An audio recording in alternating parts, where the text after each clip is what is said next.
क्योंकि इस फैसले की जो बुनियाद है वो बहुत मजबूत है, क्योंकि इससे पहले सुप्रीम कोर्ट ये कह चुकी है कि इलेक्शन कमीशन के पास कोई इख्तियारात नहीं। उसकी तफसीलात भी मेरे पास मौजूद हैं और वो मैंने आपके सामने जो है वो शेयर करनी है। और भी बहुत सारी अपडेट्स हैं। इस वक्त एहतजाज की क्या सूरत हाल है, फिच ने जो पाकिस्तान को डाउनग्रेड किया है उस बारे में भी, और मुज़ाकरात की खबरें चलवाई जा रही हैं, इसमें क्या अपडेट है, ये सारी चीज़ें एक एक करके आपके साथ शेयर करते हैं। सबसे पहले ज़रा इस फैसले के बारे में थोड़ी सी तफसीलात जान लीजिए। नाज़रीन इकराम, पहली बात तो यह है कि इस फैसले के ऊपर एक शख्स के साइन मौजूद नहीं है, जिस शख्स के साइन होना बड़े ज़रूरी थे, और वो है मेंबर पंजाब बाबर हसन भरवाना। बाबर हसन भरवाना अब इनके जो है ना वो दस्तखत मौजूद नहीं है। इसका पहले ही शक था। मिसाल लीजिए, ये पीटीआई के जो वकील हैं बैरिस्टर सैयद अली ज़फ़र, बैरिस्टर सैयद अली ज़फ़र का ट्वीट मैं आपके सामने रख रहा हूँ और इस वक्त आप स्क्रीन पर देख रहे हैं। बैरिस्टर सैयद अली ज़फ़र कहते हैं, I wonder why ECP is not issuing the detailed order. My understanding is that one member has not signed it yet. If so, how can an incomplete body announce an order? This in itself amounts to patent illegality.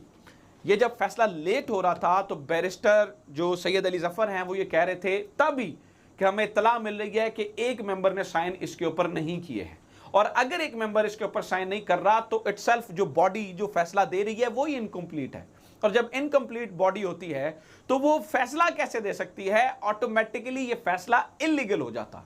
जब मैंने इस tweet को पढ़ा तो मैंने इसके ऊपर video नहीं बनाई और मैंने कहा कि मैं इंतजार करूंगा और देखेंगे कि इलेक्शन कमीशन इसके ऊपर क्या टेक लेता है और वो मेंबर क्यों नहीं दस्तखत कर रहा है और वो कौन सा मेंबर है। उसके बाद नाज़रीन किराम डिटेल जब आई तो ये उसकी कुछ तफसीलात मेरे सामने आ गई हैं। अब सुने इलेक्शन कमीशन की जानिब से क्या वजाहत दी गई। The detail judgement did not have the signature of the member Punjab of ECP Babar Hasan Bharwana. A statement by the ECP told that member Punjab was ill, which is why he could not sign the verdict. तो जो member Punjab हैं बाबर हसन भरवाना, उनके दस्तखत इसलिए नहीं है क्योंकि election commission of Pakistan ये कहता है कि वो बीमार थे। अगर वो बीमार थे नाज़रीन इकराम, मैं मान लेता हूँ वो बीमार थे, तो वो बीमार आज सुबह तो नहीं हुए होंगे कि उन्होंने चीफ इलेक्शन कमिश्नर को फ़ोन करके कहा होगा may I just want to say that I am ill and I can not come to the election commission of Pakistan क्योंकि मैं बीमार हूँ और इसलिए मैं आ नहीं सकता। ऐसा तो नहीं, ऐसी दरखास्त तो नहीं गई होगी। ऑब्वियसली अगर उन्हें पता था कि बाबर हसन भरवाना बीमार हैं और इस कदर अलील हैं कि वो आ भी नहीं सकते हैं, तो फिर मैं नाज़रीन किराम ये जानना चाहता हूं कि फिर आज ये फैसला क्यों सुनाया गया 2 बजे? किसी को खुश करने के लिए सुनाया गया?